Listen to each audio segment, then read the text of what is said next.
What's good, all of my fellow theologians? Welcome back to my channel, Theology Applied, the place where you are learning how all good theology is practical theology. And today we are dealing with eschatology, the study of last things. And I've already done one lecture on eschatology, and I'll make sure that I link that in the description section so that you can check it out, or maybe in the comment section so that you can check it out right after you check this lecture out. We're going to look at the 70 weeks of Daniel. Today we're looking at the 70 weeks of Daniel within the branch of systematic theology, which is known as eschatology. And these 70 weeks of Daniel are mentioned in Daniel chapter 9, verses 24 through 27. God says to Daniel that 70 weeks are decreed for one, your people, and two, your city. The people that God is speaking of is the nation of Israel, and the city that God is speaking of is the city of Jerusalem. And he says 70 weeks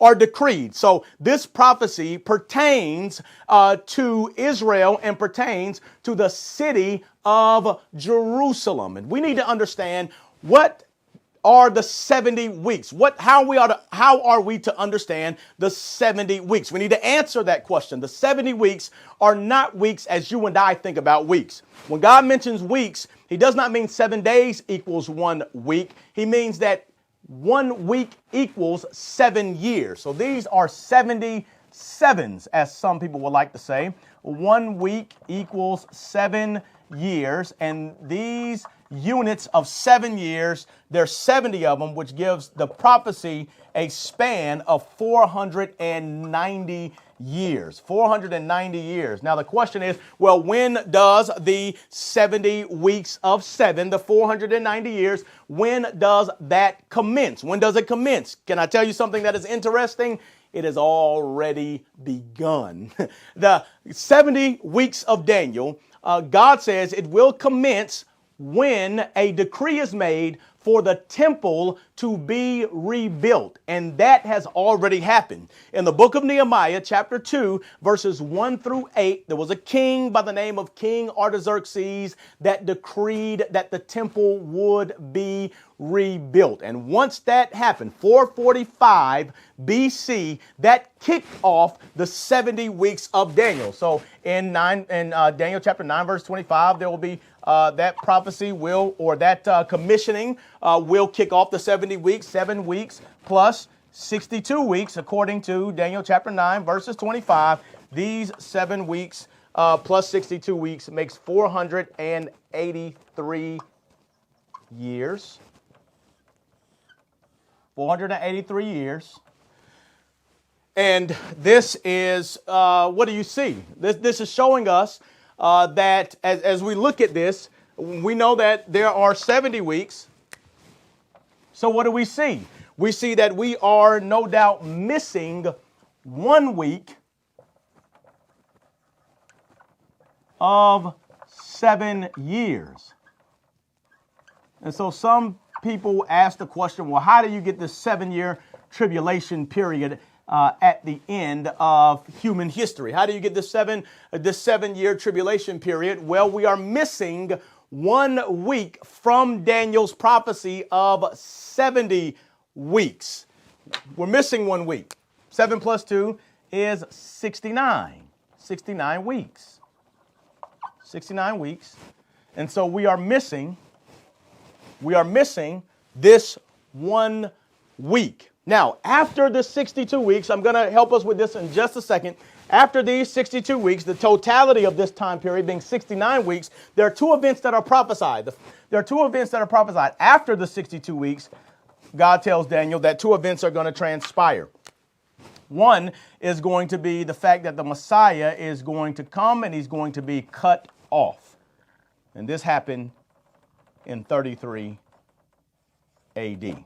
33 AD. The Messiah came and the Messiah was cut off and he had nothing. This speaks about the atonement of Jesus Christ, which is going to happen after the 62 weeks, the totality being the 69th week. After that time period, then the Messiah will come and he will be cut off. But then there's a second event that is also mentioned in the text, which is the destruction of the temple. And this also happened, it's another important date, that happened in 70 AD. So in 70 AD, the temple was destroyed. These two events are said to happen after the 69th week of Daniel, that the people of the prince that is to come, verse 26, Daniel chapter 9, that they're going to destroy. They're going to destroy the temple. They're going to destroy the city. And the prince that is to come is not Jesus the Messiah. The prince that is to come is going to be the Antichrist. The Antichrist has his own people, and they will trample on the temple. They will destroy the temple. So that happened in 70 AD. And now we're back again. Now we're looking at, once again, this last week. And we have not entered into the final week of Daniel's 70th week. What has happened is we have entered into this parenthetical age, an age which is known as the dispensation of the church. And I'm going to put this up as a parenthesis. So we have a parenthesis here. And this is how you should see it, the parenthetical era, which is known as the dispensation of the church. So you have the dispensation of the church. We have not entered yet into Daniel's 70th week. God has turned his program to those who were not a people, the Gentiles. Christ came and he offered the kingdom to the nation of Israel, and they rejected their Messiah. They crucified him. We as well, we had a hand in it.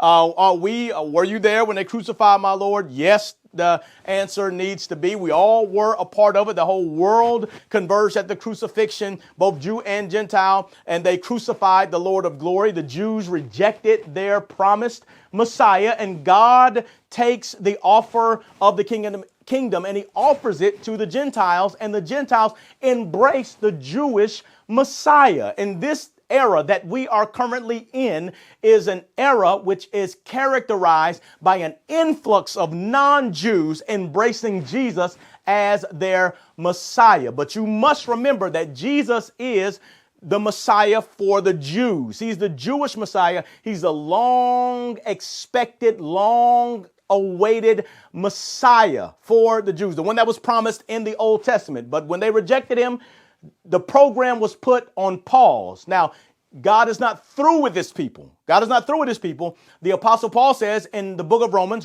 chapter 11, that all Israel will be saved, that it's only a partial hardening that has happened to the nation of Israel. And God intends to turn back to his people at the close of this era, which is known as the dispensation of the church. How does this come to an end? This comes to an end, I believe, by way of the rapture. So once the church is removed, then God returns to his initial program with the nation of Israel in the final week of Daniel, the final 7 years. And remember that the 7-year tribulation, you need to know that the 7-year tribulation is for the purpose of turning Israel back to their Messiah, and they will come back. They will return to their Messiah. They will embrace Jesus Christ as their Messiah. So whereas the dispensation of the church is characterized by an influx of Gentiles, the last week of Daniel is going to be characterized by an influx of Jews who embrace Jesus as their Messiah. And it really tells us that God is a covenant-keeping God who is worthy of all worship. He does not make promises to the nation of Israel and then give those promises, the benefits of those promises,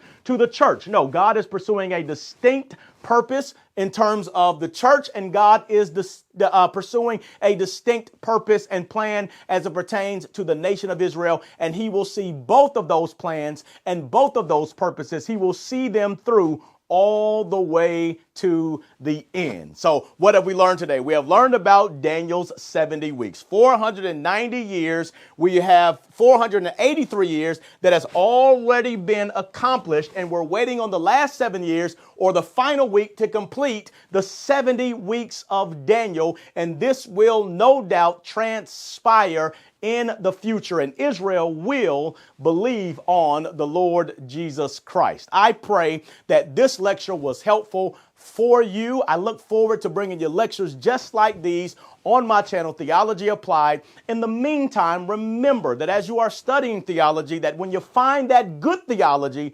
that good theology is practical theology, and I will see you on the next one.